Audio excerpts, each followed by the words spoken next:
सारी बात ये थी कि जब इनका सॉन्ग के लिए मेरे पास कॉल आया तो मैंने सारी चीजें क्लियर कर ली थी कि इसमें ऐसा वैसा कॉस्ट्यूम तो नहीं है, कोई डबल मीनिंग लाइन तो नहीं है, और इसमें ऐसा वैसा सीन तो नहीं है। और मैं शूट पर गई, शूट पे सब कुछ नॉर्मल था, मुझे कोई प्रॉब्लम नहीं हुई। जब इन्होंने मुझे लखनऊ के इवेंट के लिए बोला तो मैंने हाँ बोल दिया, क्योंकि मुझे शूट पर भी कोई प्रॉब्लम नहीं हुई थी। और जब मैं लखनऊ में गई, मैं स्टेज पर थी, मैं पब्लिक से बात कर रही थी, पवन सिंह जी ने मुझे बोला कि इधर कुछ लगा हुआ है।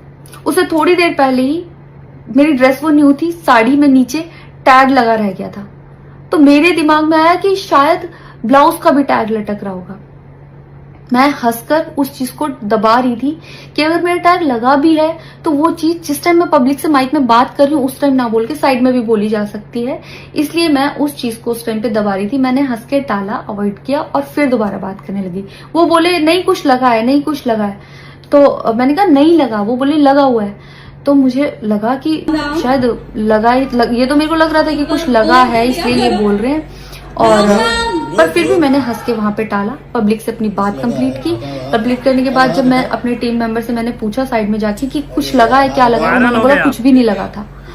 जब मैंने देखा मेरे सच में कुछ नहीं लगा था, तब मुझे बहुत ज्यादा बुरा लगा, गुस्सा आया और रोना भी आया। लेकिन मुझे ये नहीं समझ आया कि मैं अब क्या करूं यहाँ पर, क्योंकि जहां मैं गई थी लखनऊ में, पवन सिंह जी खुद भी वहीं के रहने वाले हैं, उसी जगह पर इवेंट था। जितना वो क्राउड था वो सारा उनका फैन बेस था, उनको भगवान बोल रहे थे और भक्त बोल बोल के उनके पैरों में गिर रहे थे। वो उनका फैन बेस था, क्राउड था। तो मुझे समझ नहीं आया कि मैं क्या करूं। अगर मैं कुछ भी बोलती तो क्या वो लोग मुझे सपोर्ट करते? मेरे साथ कुल 3-4 बंदे यहाँ से गए थे, तो वहां जितना क्राउड था, क्या वो लोग मेरा साथ देता? मैंने सोचा मैं बैक स्टेज जाके बात करूंगी। इतनी देर में थोड़ी देर रील्स बन के अचानक से वो उतर के चले गए बीच में इवेंट के। थोड़ी देर मैंने रील बनाई, अनाउंस ये किया गया कि अभी इवेंट दोबारा स्टार्ट होगा, डिनर के लिए अनाउंस कर दिया गया। मैं भी उतर के चली गई और इवेंट वहां पे खत्म हो चुका था। अनाउंस किया गया था सिर्फ कि दोबारा होगा। नेक्स्ट डे जब मैं घर आई तो मैंने देखा ये बहुत बड़ा मैटर बन चुका था।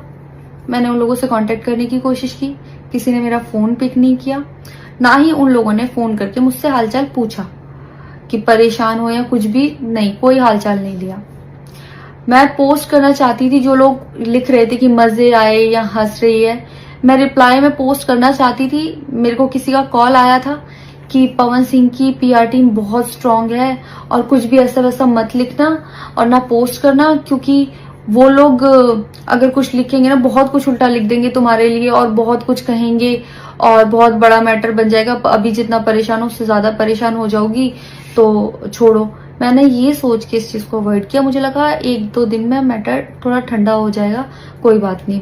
मैंने कहा पर्सनली कभी बात करूंगी इस बारे में इनसे, लेकिन बढ़ता जा रहा है। ऊपर से ना उनकी तरफ से कोई रिप्लाई मिला और मुझे नहीं पता कि ऐसे में मुझे क्या करना चाहिए था और क्या करना चाहिए। आप लोग मुझे बताओ, मुझे इससे में क्या करना चाहिए। मैं बिल्कुल भी सपोर्ट नहीं करती कि हाँ ये चीज नॉर्मल है या इसको नॉर्मल समझूं।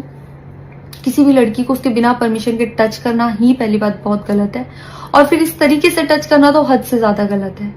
यही सेम चीज अगर हरियाणा में हुई होती ना तो मुझे जवाब देने की जरूरत नहीं पड़ती, यहाँ की पब्लिक अपने आप जवाब दे देती, यहाँ की ऑडियंस फुल सपोर्ट करती और जवाब देती। लेकिन मैं उनकी जगह पर थी, वो यहाँ पे नहीं थे।